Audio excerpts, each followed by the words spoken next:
জিনিস হারানোর আগে 5 জিনিসের কি করা? কদর করা। তাহলে মুহাম্মদুর রাসূলুল্লাহ সাল্লাল্লাহু আলাইহি ওয়াসাল্লাম যেহেতু বললেন 5 জিনিস হারানোর আগে 5 জিনিসের কি করা? কদর করা। তাহলে 5টা জিনিস, নিশ্চয়ই তো 5টা জিনিসের দাম অনেক বেশি। যে জিনিসগুলো হারানোর আগে কি করা? কদর করা। যে হারানোর আগে কদর করা, যেমন মুহাম্মদুর রাসূলুল্লাহ সাল্লাল্লাহু আলাইহি ওয়াসাল্লাম 1 নম্বরে বলেন, যৌবন কালের সময় আল্লাহ তাআলা যেটা দিয়েছেন, সেই যৌবন কাল হারানোর আগে যৌবন কালের সময়কে কি করা? মূল্য দেওয়া, কদর করা। এখন এইগুলা আমি আপনি মূল্য দেই না, এই জন্য আল্লাহ পাক রব্বুল আলামিন সূরা আরাফের 179 নম্বর আয়াতে আল্লাহ তাআলা যে বিষয়টা গেছে শুক্রবারের বয়ানের শেষ অংশ ছিল, এটা আল্লাহ তাআলা কি বলেন? ওয়ালাকাদ যারা'না লিজাহান্নামা কাসীরাম মিনাল জিন্নি ওয়াল ইনস লাহুম কুলুবুন লা ইয়াফকাহুনা বিহা ওয়া লাহুম আ'য়ুনুন লা ইউবসিরুনা বিহা ওয়া লাহুম আযানুন লা ইয়াসমাউনা বিহা উলাইকা কাল আনআম বাল হুম আদাল উলাইকা হুমুল গাফিলুন।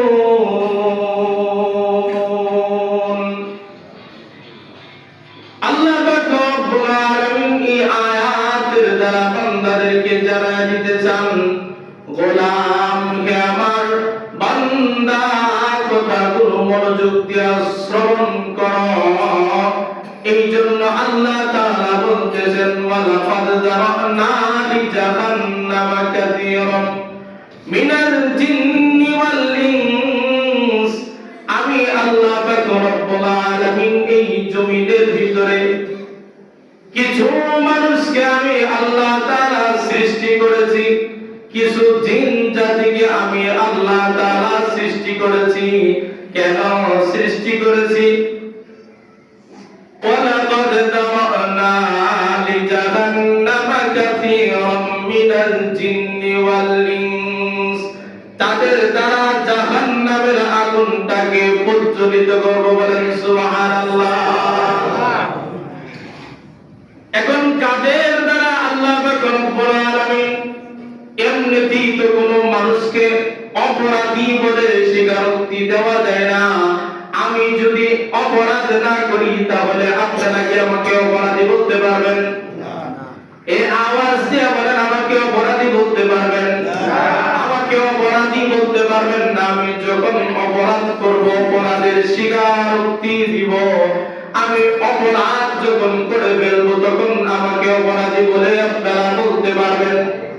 আল্লাহ পাক রব্বুল আলামিন এর পরের অংশে বলেন, লাহুম কুলুবুন লা ইয়াফকাহুনা বিহা ওয়া লাহুম আ'য়ুনুন লা ইউবসিরুনা বিহা। এদেরকে আমি দ্বারা জাহান্নামের আগুনকে প্রজ্বলিত করব। আ'য়ুনুন লা ইউবসিরুনা বিহা। আ'য়ুন মানে আপনারা সহজেই বুঝেন, যাদের চক্ষু আছে। আইনুন মানে কি? কথা বলেন না, চক্ষু। আইনুন মানে কি? আইনুন মানে চক্ষু, যাদেরকে আমি আল্লাহ তাআলা চক্ষু দিয়েছি, যারা চোখ দ্বারা আমার বিধিবিধানকে দেখার পরে দেও আমার বিধিবিধানকে প্রকাশ্যে অস্বীকার করবে, এমন মানুষ এই জমিনে আছে না নাই? আছে। আল্লাহর হুকুমকে দেখার পরে দেও, চোখে দেখে এটা হক, এটা সত্য দেখার পরে দেও আল্লাহর এই হুকুমকে মানতে চাই না, প্রকাশ্যে অথবা দিবালোকে অন্ধকারে হলেও কোন না কোন হাইসিয়তে আল্লাহর হুকুমকে অমান্য করতে চায়। এরপরে আল্লাহ তাআলা বলেন ওয়ালাহুম আযানুন লা ইয়াসমাউনা বিহা, তারা যদি মনে করে চোখকে দেখে না, তাদেরকে আমি আল্লাহ পাক রব্বুল আলামিন দুইটা সুন্দর কান দিয়েছি, কান দ্বারা শুনতে পারবে।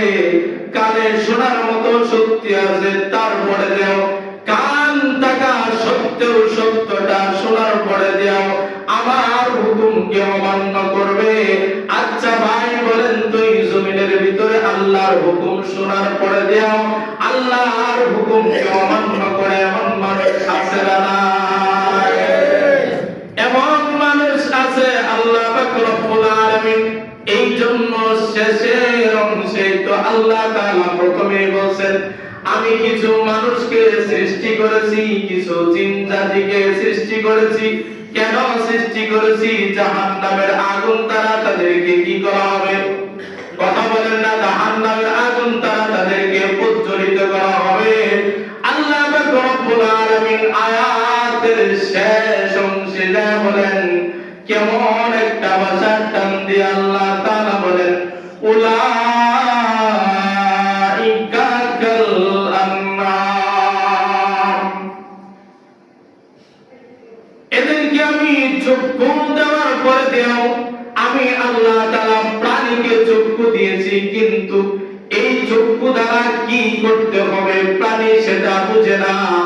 আর আমি আল্লাহ তাআলা মানুষ ব্যতীত অন্য প্রাণীদেরকে কান দিয়েছি, কিন্তু কান দিয়া শুনে কিন্তু কানের হাকিকত বোঝার মতন যোগ্যতা আল্লাহ তাআলা মানুষ ব্যতীত অন্য কোন প্রাণীকে দিয়েছে কিনা কথা বলেন? তাই না? এই জন্যই আল্লাহ তাআলা বলেন উলাইকা কাল আনআম, এরাই হবে জমিনের ভিতরে চতুষ্পদ জানোয়ার থেকেও নিকৃষ্ট। বলেন নাউজুবিল্লাহ। এরাই হবে চতুষ্পদ জানোয়ারের থেকে নিকৃষ্ট, এরাই হবে চতুষ্পদ জানোয়ারের থেকে নিকৃষ্ট। এবার মুসলমানের হিসাবে একটা কথার জবাব দেন, আল্লাহ তাআলা যদি চতুষ্পদ জানোয়ারের থেকে নিকৃষ্ট বলেছেন, যদি চতুষ্পদ জানোয়ারের সাথে বলতে এরা কুকুরের মতো, তাহলে তো মোটামুটি একটা কি ছিল, একটা মাত্র গাছের ভিতরে পড়তো। এরা সবের মতো আল্লাহ তাআলা এটা বলতে পারতেন, এটা না হইলা বলেন এরা এদের থেকেও নিকৃষ্ট। বলেন তো এদের থেকেও কেমন নিকৃষ্ট? এইটার ভাষা একমাত্র কে জানেন? কথা বলেন না। তার মানে এটা এই পর্যায়ের খারাপ, এটা কোনো কি নাই, সীমানা নাই। শুধু তাই নয়, আল্লাহ তাআলা বলেন উলাইকা হুমুল গাফিলুন, এরাই প্রত্যস্ত, এরাই প্রত্যস্ত। আমাদের সমাজের কিছু মানুষ আছে যাদের সাথে চললে পরে নেককার নামাজি ব্যক্তিও বেনামাজি হয়ে যায়। এই কথা বলেন আছে না নাই? এমনও বেনামাজি আছে যাদের সাথে 2-4 দিন উঠা বসা করলে যেই বেচারা আগে 5 ওয়াক্ত নামাজের 1 ওয়াক্ত নামাজও কাজা করতো না, 1 ওয়াক্ত নামাজও ছাড়তো না, আযান শোনা মাত্রই আল্লাহর ঘর মসজিদে চলে যাইতো, এমন ব্যক্তিটা ওই খারাপ মানুষের সাথে চলার কারণে পরে বলে নামাজের টাইম হয়েছে, পরে পড়লেই হবে। আচ্ছা বলেন তো নামাজ 5 ওয়াক্ত এটা পড়লে পরে আপনি আমার লাভ না আল্লাহর লাভ? এ আওয়াজ দিয়ে বলেন কার লাভ? আল্লাহর লাভ না আমাদের লাভ? আমাদের লাভ। আর আপনি আমি নামাজটাকে আল্লাহ বানায় নিছি, নিজের বানাই নাই। যদি একবার মুসলমানের বিবেক দিয়া চিন্তা করলেন আল্লাহ 5 ওয়াক্ত নামাজ কেন দিলেন, কেন ফজরের 2 রাকাত নামাজ দিলেন, কেন যোহরের 4 রাকাত নামাজ দিলেন, কেন মাগরিবের 3 রাকাত ফরজ নামাজ দিলেন, কেন আসরের 4 রাকাত ফরজ নামাজ দিলেন, কেন এশারের 4 রাকাত ফরজ নামাজ দিলেন, কেন দিলেন, কেন দিলেন? যদি একবার চিন্তা করতেন এটা আল্লাহর জন্য না, এটাই আমার জন্য, এইটা যদি কেন কেন একবার চিন্তা করতেন, মুসলমান হিসাবে আল্লাহর জাতের কসম করে বলি, এই কেন যদি একবার চিন্তা করতেন, আপনার দ্বারা আল্লাহর হুকুমের অমান্যতা কোশ্চিন কালেও সম্ভব ছিল না। এটা কেন যদি একবার চিন্তা করতেন। এখন আপনি এটা মনে করেন যে এটা পরে বললেই তৈব, এটার পরে বানায় নিলেন আর নিজের আমিত্বটাকে নিজেরটাকে আগে নিয়ে নিলেন। এই জন্য আমাদের দুনিয়ায় চলতে পারে অধপতনের রাস্তার কোনো কি নাই, শেষ নাই। আর এটা যদি মনে করতেন এটা আমারই কাজ, আমারই উপরের দায়িত্ব, আমার এটা পালন করতে হবে, যেমনি ভাবে সাংসারিক জীবন পরিচালনা করতে যায় আপনি মনে করেন আমার সংসারের কাজ আমারই করতে হবে, আমারটা কেউ করে দিবে না। মাঝে মাঝে কথাই বললে তো ভাই কি ব্যাপার, আগের মতো তো আপনারা দেখা যায় না, বাজারে তো আসেন না। ও ভাই একলা মানুষ, এই জন্য লড়তে চড়তে পারি না, এই কথা বলে কি বলে না? কেন? সে মনে মনে চিন্তা করে আমার সংসারের ভিতরে কামাই রুজি করার মতো, ইনকাম করার মতো আর কোন লোক নাই, আমি এই লোক। এটা যখন এটা মনে করে তখন আর বাহিরে সময় দেওয়ার মতন সময় পায় না। এটা যদি মনে করত সংসারের মতন একটা কাজ মনে করে, যদি মনে করত আল্লাহ আমার উপরে বিধান দিয়েছেন আমার নামাজ আমারই পড়তে হবে, যখন এটা মনে করত আল্লাহর কসম এই বেচারার দ্বারা এক ওয়াক্ত নামাজও কোনদিন কাজা হইতো না। হইতো কিনা? কেন? একজন মানুষের উপরে, একজন মানুষের দুইটা পা প্যারালাইসিস হয়ে গেছে, একজন মানুষের দুইটা হাত প্যারালাইসিস হয়ে গেছে, কিন্তু কান দ্বারা বললে এখন এতটা বাজে, এখন আসরের সময় হয়েছে, এটা বললে পরে বুঝতে পারে মুহাম্মদুর রাসূলুল্লাহ সাল্লাল্লাহু আলাইহি ওয়াসাল্লাম বলেন শুধুমাত্র ওই বেচারা চেহারাটা লড়াইতে পারে, তার উপরেও এক ওয়াক্ত নামাজ ছাড়ার মতন কোনো সময় নাই। শুধু এটাই নয়, পয়গম্বর বলেন একজন ব্যক্তি যদি সমুদ্রের ভিতরে পড়ে গিয়েছে, সমুদ্রের ভিতরে বাঁচবার মতন আর কোনো কি নাই, রাস্তা নাই, তবে আযানের ধ্বনি যখন শুনছে তখন একটা কাঠের উপরে ভর দিতে পারে। কিসের উপরে ভর দিতে পারে? কথা বলেন না। কাঠের উপরে ভর দিতে পারে। এমন সময় যদি আযানের ধ্বনি শুনে তাহলে ইশারায় হইলেও আল্লাহর হুকুমকে পালন করা। এইবার যে আমি আপনাদেরকে দুইটা কথা শোনাইলাম, বলেন তো এই নামাজটা কি আল্লাহর জন্য না আমার জন্য? এই জন্যই কালামের পাকের ভিতরে আল্লাহ কালাম সত্য না মিথ্যা? আওয়াজ দিয়ে বলবেন সত্য। হ্যাঁ, আরো জোরে বলেন মুসলমানের আওয়াজে, আল্লাহর কালাম সত্য না মিথ্যা? আল্লাহর কালাম সত্য। এই জন্য কোরআনে পাকের ভিতরে আছে ইন্নাস সালাতা তানহা আনিল ফাহশা।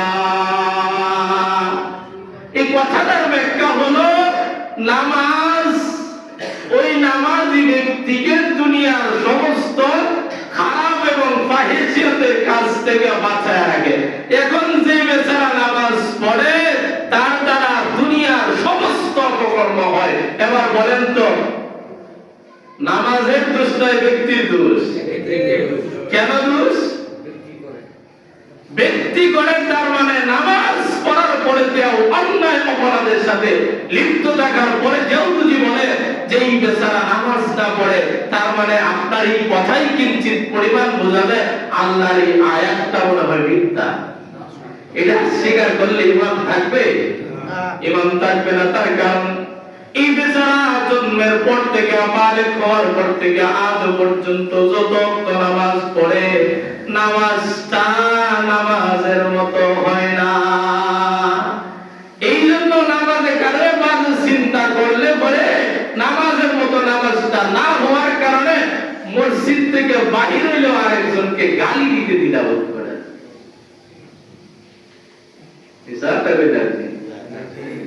হ্যাঁ, আমি বানায় বললাম এই কথাটা।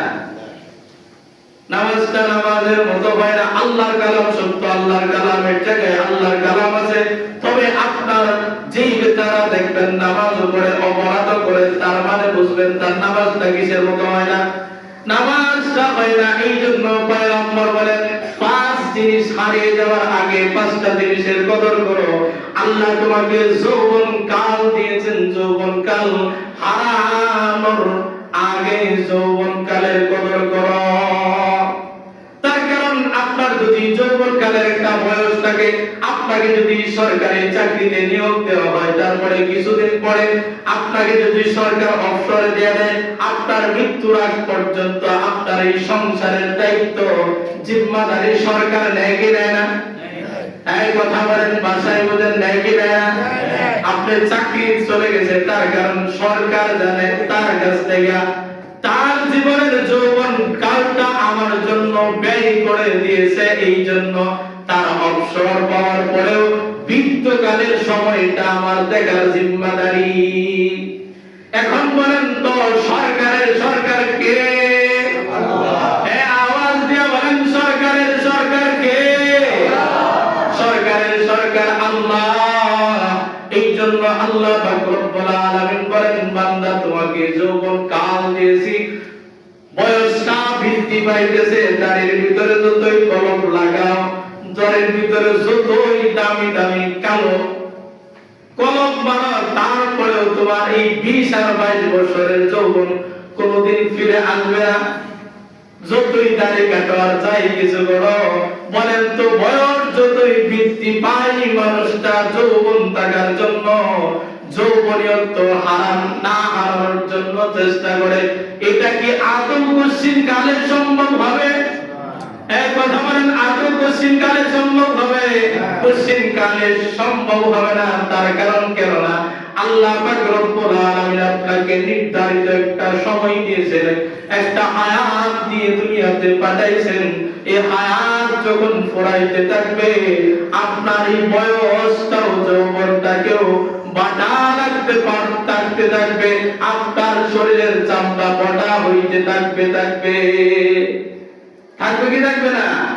শরীরের চামড়া বটা লাগতে থাকতে থাকে, একদম বলতে যায়। এখানে হাজার ট্যাপ চাললে পানি ডললেও পানি পৌঁছতে চায় না। শরীরের এমন অংশ আছে না নাই? কথা বলেন, আছে না নাই? এমন অংশ আছে। এই জন্যই আল্লাহ পাক রব্বুল আলামিন বলেন, বান্দা তোমাকে আমি আল্লাহ পাক রব্বুল আলামিন যৌবনকালের মর্যাদার সম্মান আমি আল্লাহ পাক রব্বুল আলামিনের কাছে বেশি আমি আল্লাহ তোমাকে মর্যাদা দিয়েছি। তখন যদি নামাজ 5 ওয়াক্ত আদায় করো, তাসবিহ তাহলিল আদায় করো, বৃদ্ধকালে যখন শুয়ে থাকবা, অসুস্থতার কারণে মসজিদে যাইতে পারবা না, ঘরে নামাজ আদায় করলেও আমি আল্লাহ মসজিদে যায় নামাজ আদায় করলে যে পরিমাণ সওয়াব হইতো, এই পরিমাণ সওয়াব আল্লাহ তোমার আমলনামায় দিয়ে দিবে। বলেন সুবহানাল্লাহ। ফেরেশতাদেরকে আল্লাহ পাক রব্বুল আলামিন বলবে, আয় ফেরেশতা, আমার এই বান্দা কি করে ঘুমায় রয়েছে, কয় এবার এক কাজ করো, আমার এই বান্দার আমলনামায় আজকের দিনের তাহাজ্জুদের নফল ইবাদত বন্দেগীর সওয়াব উঠায় দাও। বলেন সুবহানাল্লাহ। ফেরেশতারা বলবে, আল্লাহ কেন উঠায় দিব? আপনার এই বান্দা তো আপনার এই গোলাম তো ঘুমায় রয়েছে। আমার এই বান্দা যৌবন কালে যেই পরিমাণ শক্তি ছিল, সেই পরিমাণ শক্তি আমি আল্লাহকে দেওয়ার কারণে আমি আল্লাহ পাক রব্বুল আলামিন তার এই বৃদ্ধকালে তার এই অসুস্থতার কারণে মনের আলসিয়তির কারণে নামাজে যাইতে পারে নাই, তারপরেও আমি আল্লাহ তারে যৌবনকালের সমান পরিমাণ সব আমি আল্লাহ তার আমলনামায় দিয়ে দেব। বলেন সুবহানাল্লাহ। তাহলে যৌবনকালে ইবাদত করলে বৃদ্ধকালে শুয়ে থাকলেও কি আছে? লাভ আছে না? কথা বলেন, লাভ আছে, লাভ আছে। এই জন্যই আল্লাহ পাক রব্বুল আলামিন বলেন, তোমাকে আমি আল্লাহ তাআলা যত নিয়ামত দিয়েছি তার প্রথম সর্বপ্রথম নিয়ামতের নাম হলো সুস্থতা। বৃদ্ধকালের মানুষ বেশি সুস্থ থাকে না অসুস্থ থাকে? এই কথা বলেন, আপনাদের বৃদ্ধ মা বাবা অনেকে আছে না নাই? আপনারা এখানে মুরব্বী আছেন না নাই? বৃদ্ধকাল সময় যৌবন কালে অনেক সময় জ্বর উঠলে জ্বরের ঠেলা দিতে গায়ে ওষুধ খাবো না, এমন অবস্থা হয়েছে কি হয় নাই? জ্বরের লাগে ওষুধই খাবো না। আর বৃদ্ধকালে ঠান্ডা হাত মাঝে মাঝে কপালে লাগাইলে মনে হয় জ্বর জ্বর লাগে। তো আসলে কি হাতটা ঠান্ডা, শীতের দিন কপাল নাকি একটু গরম, হয়তো জ্বর জ্বর লাগে, একটু না বা কেমন লাগে, মনে না চাইলেও খায়। কেন চেষ্টা করে? সুস্থতা থাকার জন্য চেষ্টা করে। এই জন্যই মুসা আলাইহিস সালামের জামানায় মুসা আলাইহিস সালাম তুর পাহাড়ে যায় কার সাথে কথা বলার জন্য? জোরে বলেন, আল্লাহর সাথে কথা বলার জন্য তুর পাহাড়ে যায়। এমন সময় একজন ব্যক্তি এসে বলতেছে, পয়গম্বর, আপনি কি আল্লাহর কাছে জিজ্ঞাসা করবেন নাকি আল্লাহ আমাকে কেন সৃষ্টি করেছে? মুসা পয়গম্বর বলেন, আল্লাহ তোমাকে আল্লাহর গোলাম হিসাবে সৃষ্টি করেছে। আল্লাহরই গোলাম বলে, পয়গম্বর, আমাকে আল্লাহ চেহারার এই বডিটা মোটা দিয়েছে, আমার পা দুইটা অনেক চিকন, এই জন্য আমার পাটা ভালো করে হাঁটতে পারি না, আল্লাহর গোলামি করতে পারি না, মা বাবার তেমন খেদমত করতে পারি না। তবে আমাকে আল্লাহ কেন সৃষ্টি করেছে এইটা আমি আল্লাহর কাছে জানতে চাই। পয়গম্বর, আপনি যদি আমার রবকে একটু জিজ্ঞাসা করতেন। পয়গম্বর মুসা আলাইহিস সালাম আল্লাহকে যা জিজ্ঞাসা করেন, আল্লাহ আপনার এই গোলামকে দুনিয়াতে কেন সৃষ্টি করেছেন? আপনার গোলাম জানতে খুব ইচ্ছা করছে।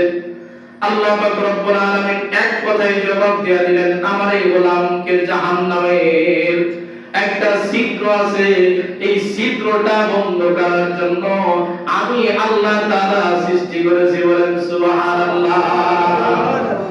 মুসা পয়গম্বর আল্লাহর কাছে পাল্টা জবাব দেওয়ার সময় আছে নি? কথা বলেন, সময় নাই, পাল্টা জিজ্ঞাসা করার মতন যোগ্যতাও নাই। আল্লাহ পাক রব্বুল আলামিনের পয়গম্বরের উত্তর শুনে মাঝে মাঝে চিন্তা করতেছে, আজকে মোটামুটি এই লোক এমনি তো আল্লাহর উপরে ঈমান আনয়ন করতে চায় না, বুঝাইতেছি। আর এই লোকের যায় যদি বলি আল্লাহ তোমাকে সৃষ্টি করেছে জাহান্নামের একটা ছিদ্র আছে, এটা বন্ধ করার জন্য, না জানি বেচার অবস্থা কি হয়। আজকে যদি আমার সামনে না পড়তো, মুসা পয়গম্বর সামনে আগায় আবার পিছনে হটে, চিন্তা করতেছে আজকে যদি সামনে না পড়তো। এমন করতে করতেই সামনে যায় বেচারা, সামনে হাজির। পয়গম্বর, আপনাকে আল্লাহকে জিজ্ঞাসা করছিলেন আল্লাহ আমাকে কেন সৃষ্টি করেছে? হ্যাঁ সৃষ্টি করেছে। মুসা আলাইহিস সালাম একটু সুজা না হইলা ঘোড়ায় গাড়ায় ওয়াজ নসিহত করে মনটারে নরম করে এই কথাটা বলতে চাইতেছে। বেচারা বলে, পয়গম্বর আপনি এত ঘোড়ায় গাড়ায় বলার দরকার নাই, আল্লাহ সুজা কি বলছে এটা বলে দেন। এমন মুহূর্তে বলে পয়গম্বর জানা দেয়, আল্লাহ তাআলা তোমাকে সৃষ্টি করেছে, জাহান্নামের একটা ছিদ্র আছে, এই ছিদ্রটাকে বন্ধ করার জন্য আল্লাহ সৃষ্টি করেছে। এমন মুহূর্তে এই বেচারা আলহামদুলিল্লাহ বলে চিৎকার দিয়ে দাঁড়ায় গেছে। আর মুসা আলাইহিস সালাম থেকে সাথে সাথে এই বেচারা পূর্ণাঙ্গ সুস্থ হয়ে গেছে। বলেন সুবহানাল্লাহ।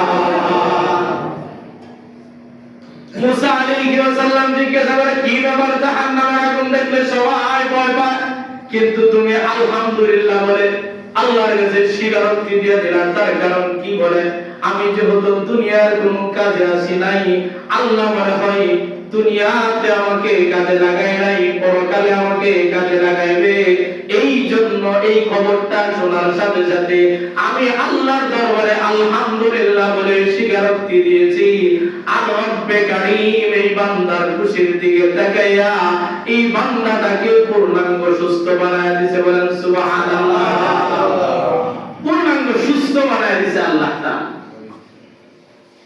এই জন্য যৌবন কালের দাম আছে না নাই? কোনো বলেন না? যৌবন কালের দাম আছে না নাই? যৌবন কালের কথা আগে বললাম, এই দ্বিতীয়তে বললাম সুস্থতার মতন নিয়ামত কে দিয়েছেন? আল্লাহ। এই কথা বলেন, সুস্থতার মতন নিয়ামত কে দিয়েছেন? আল্লাহ। এই জন্য সুস্থ থাকতে আল্লাহর ইবাদত জোরে জোরে আলহামদুলিল্লাহ বলার দরকার আছে না নাই? আছে। সুস্থ থাকতে কোরআন শরীফ পড়ার দরকার আছে না নাই? আছে। যদি সুস্থ অবস্থায় কোরআন না পড়তে পারেন, বৃদ্ধকালে তো বইয়া থাকলেও ভালো লাগে না, ওই সময় যদি কোরআন পড়তে ভালো লাগবে না। এই কথা বলেন, ওই সময় কোরআন পড়তে ভালো লাগবে না। বৃদ্ধকালে অনেক সময় দেয় আপনার ভালো করে জিজ্ঞাসা দেখো ভাইজান কেমন আছেন, এই কথাটাও বিরক্ত লাগে কি লাগে না? এই কথা বলেন, কেমন অসুস্থতা নেই আমার একটা সমস্যা আছে, মাথা মাইগ্রেনের একটা ব্যথা আছে। কিসের ব্যথা? মাইগ্রেনের, মাথার কপালের এক সাইড প্রচন্ড ব্যথা ওঠে মাইগ্রেন, এটা থাইরয়েড থেকে। এই সময়টাতে যেদিন এই ব্যথাটা আমার মাঝে মাঝে উঠে, এদিন লাইটের আলোটাও বিরক্ত লাগে। যাদের এরকম ব্যথা আছে ওরা 90% লোকের এই একই সমস্যা। কারো কথা তো দূরের কথা, লাইটের আলোটা পর্যন্ত কি লাগে? বিরক্ত লাগে। অন্ধকার নীরব নিস্তব্ধ একটা জায়গায় যাচ্ছে। তো এই যে এটা কেন বললাম, যেটা সুস্থতার মতন নিয়ামত কখন বুঝবে? আপনার অসুস্থ হতে হলে। এই জন্য এখন মুহাদ্দিসগণ বলেন কবরে গেলেও মানুষের কি হয় না? ঈমান বৃদ্ধি পায় না। মাঝে মাঝে আপনার সময় পাইলে বিভিন্ন পার্কে না ঘুরিয়া আপনি মাঝে মাঝে মেডিকেলের বিছানায় যায় ঘুরিয়া দেখবেন মানুষ কি পরিমাণ অসুস্থতা আর কি অবস্থায় আছে। মাঝে মাঝে মেডিকেলের বিছানায় ঘুরিয়া দেখলে যদি আপনার ভিতরে মানসিকত্ব মুখ থাকে, আপনি যদি একজন মানুষ হয়ে থাকেন, তাহলে আপনার ভিতরে আল্লাহর দেওয়া নিয়ামত, সুস্থতা করার মতো বড় নিয়ামত, কত বড় নিয়ামত, তখন আপনার কাছে অনুভূতি আসবে, এছাড়া অনুভূতি আসবে না। আপনারা যারা অসুস্থ হয়েছেন তারা মাঝে মাঝে বলেন আল্লাহ এবারের মতো মাফ করে দেওয়া, আর করবো না। এমন পরিস্থিতি দাঁড়ায় কি দাঁড়ায় না? এই কথা বলেন, দাঁড়ায় কি দাঁড়ায় না? অনেক সময় এমনিতে শুয়ে রয়েছে, আল্লাহ লাগে না, যখন শরীরের ভিতরে খুব ব্যথা, উঠতে পারে না, বসতে পারে না, তখন ইসরে এটাও না কই আল্লাহ এই বইতে না কই কি কয় না, তখন আল্লাহ ডাকে কি ডাকে না? কেন বিপদ করছে? এই জন্যই সুস্থতা রাখতে আল্লাহকে ডাকার দরকার আছে না নাই? আছে। 3 নম্বরে পয়গম্বর বলেন আল্লাহ তোমাকে ধন সম্পত্তির মালিক বানাইছে। ধন সম্পত্তি আল্লাহ যখন দিয়েছে তখন আল্লাহর রাস্তায় খরচ করো। 2 হাত বিলায়া দিয়ে আল্লাহর রাস্তায় খরচ করো। না হইতো ধন সম্পত্তি আল্লাহর দেওয়া নিয়ামতের যদি কদর না করো, তাহলে এটা এমন এক সময় চলে আসবে তুমি এই ধন সম্পত্তি হারায়া পরের বাড়ির দুয়ারের ভিক্ষুক হয়ে যাইবা। এটার কদর কেমনে করবা? শুধু ধন সম্পত্তি দান করার দ্বারা এটার একটা গরম আছে, এটাকে সামলায় রাখতে হবে। মাঝে মাঝে দেখা যায় কাজের লোককে দরকার নাই, তারপরে ধমক দেয় কি দেয় না? এই কথা বলেন, দেয় কি দেয় না? দেয়, অনেক সময় দেয়। এই জন্য মাঝে মাঝে অনেক গল্প, আপনারা মুরব্বী বয়স্ক যারা আছেন তারা অনেক গল্প জানেন। আগে তার এই লোকগুলো ওই লোকগুলোর বাড়িতে কামলা ছিল, আর ওই লোকগুলো এখন এদের বাড়ির কামলা। এমন ইতিহাস আছে না নাই? হ্যাঁ, আগে তারা চাকর বলে রাখতো, আর এই চাকর তার মালিক এখন চাকর বলে রাখে। এমন পরিস্থিতি কে গড়ায় দেয়? আল্লাহ। চিল্লায় বলেন, কে গড়ায় দেয়? আল্লাহ গড়ায় দেয়। এমন ইতিহাস এই জমিনের ভিতরে আছে না নাই? আছে। অহরহ এমন ইতিহাস আছে। এই জন্য আল্লাহ ধন সম্পত্তি দেওয়ার পরে ধন সম্পত্তির কদর করার দরকার আছে না নাই? আছে। হারানো মালের আগে থাকাকালীন সময় কদর করব। 4 নম্বরে পয়গম্বর বলেন আল্লাহর দেওয়া নিয়ামতের সময়কে কদর করা। অবহেলায় যাতায় সময়কে কখনো নষ্ট না করা, অবহেলায় যাতায় সময়কে নষ্ট না করা। আপনারা যারা পড়ালেখা করেন নাই অথবা আগে চেষ্টা করেন নাই, এখন মোটামুটি কি কথাটা যদি আমার বোঝাইতে অনেক দেরি হয়ে যাবে, তারপরে একটা কথা বলি। আপনারা এই মান্নায় যারা আগে আসছেন, বসবাস করছেন, এখনো মনে মনে অনেকেই চিন্তা করেন এই জমির দাম যে এত বাড়বো, এটা জানলে অর্ধেকটা কি গাড়াইয়া দিতাম মান্না। এমন কথা বলে কি বলে, কি বলে না? এই কথা বলেন, বলে কি বলে না? তার কারণ এটা কেন বলে এখন সময় হারায় গেছে, এখন হাজার আফসোস করলে মান্নার 100% কিনার মতন যোগ্যতা নাই। আছে না নাই? এই কথা বলেন, আছে না নাই? আগে কিনার মতন ইচ্ছা করলে, আগে যে তার সম্পত্তি ছিল, টাকা ছিল, ইচ্ছা করলে মান্নার অর্ধেকটা কিনতে পারতো। এখন 100% কিনতে পারে না, টাকা নাই। তার কারণ সময় তখন কাজে লাগাই নাই। এই জন্যই পয়গম্বর বলেন, আল্লাহ তোমাকে যে সময় দিয়েছে, যখন যেটার সময় দিয়েছে, এই জন্য উর্দু ভাষায় একটা প্রবাদ আছে, আজ কা কাম কাল পর না ডাল, আজকের কাম কালকের জন্য রেখে দিও না। আজকে যেটা আজকে আজকে করো, কালকে তুমি হায়াত পাইবা কি পাইবা না এটার কোনো গ্যারান্টি আছে? এই কথা বলেন, আজকে হায়াত পেয়েছি, কালকে হায়াত নাও পাইতে পারে। এই জন্য আপনি সময় দিয়েছে আল্লাহ, সময়ের মূল্য দেওয়ার দরকার আছে না নাই? আই চিল্লা বলেন, সময়ের মূল্য দেওয়ার দরকার আছে না নাই? সময়ের মূল্য দিব। 5 নম্বরে পয়গম্বর বলেন, আল্লাহ তোমাকে লম্বা হায়াত দিয়েছেন, এই জন্য মৃত্যু আসার আগে, মৃত্যু ঘনিয়ে আসার আগেই তুমি হায়াতটাকে কাজে লাগায় দাও। এই জন্য হায়াত লম্বা পেয়েছেন, এই জন্যই হায়াতটাকে কাজে লাগানোর দরকার আছে না নাই? এই কথা বলেন, আছে না নাই? হায়াতটাকে যদি কাজে না লাগাই, পয়গম্বর এই 5টা জিনিসের কথা বললেন। এই 5টা জিনিস হারানোর আগে সময় দেওয়ার আর মূল্য দেওয়ার দরকার আছে না নাই? এই কয়টা জিনিসের কথা বললাম জোরে বলেন? 5টা জিনিস। এইগুলো কি দাম কম না অনেক বেশি? এই চিল্লা বলেন, দাম কম না অনেক বেশি?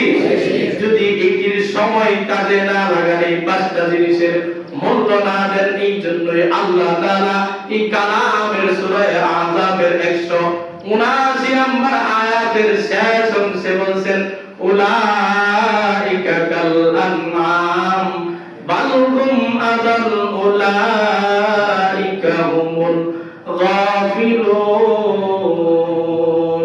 হয়তো নেককারদের অন্তর্ভুক্ত হইবা, না হয়তো প্রত্যক্ষদের অনুসরণ হয়ে যাবে। তার কথাই তোমার একটা জবানের একটা কথাই তোমার জীবন পরিবর্তন হওয়ার জন্য যথেষ্ট। এটা ঈমানের সাথে, এটা অন্তরের সাথে, জবানের কথা অন্তরের সাথে কি লিখিবদ্ধ হয়।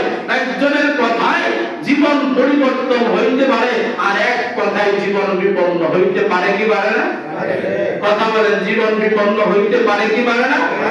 এক কথায় সারা জীবনের অকাট্য কাফেরকেও আল্লাহ লা ইলাহা ইল্লাল্লাহ বলার কারণে আল্লাহ জিন্দেগীর সমস্ত গুনাহ মাফ করে ঈমানদার বানায় দেয় কি দেয় না? কথা বলেন, দেয় কি দেয় না? আর একজন মানুষ সারা জীবন ইবাদত বندگی করছে, আল্লাহ না করুক আল্লাহর যে কোনো একটা বিধানকে নিয়ে শুধুমাত্র একটু কিঞ্চিত পরিমাণ সন্দেহ করছে, এইজন্য সন্দেহ কেমন? অনেকেই পয়সা পয়সা পণ্ডিতি বানায়, কয় কুরআন কোনো ভুল নাই, হাদিসও মনে হয় কিছু ভুল আছে। নাউজুবিল্লাহ বলবেন না? নাউজুবিল্লাহ। তার মাথাটা এইভাবেই গেছে, মাঝে মাঝে হাদিসও মনে হয় কোন আইলে হুজুরের এটা কই, হুজুরের এটা কই, সব হুজুররা ঠিক এই কয়, আপনি শুনেন কম, বুঝেন কম। তার কারণ আমার ওয়াজ আপনার বোঝার মতো, আর একজন হুজুরের ওয়াজ বোঝার মতো আপনার শক্তি আর ধারণ ক্ষমতা থাকা লাগবে। আপনি শুক্রবারের ওয়াজ অর্ধেক বাসায় শুনেন আর অর্ধেক মসজিদে শুনেন, তাহলে আমার ওয়াজটা বুঝবেন কি?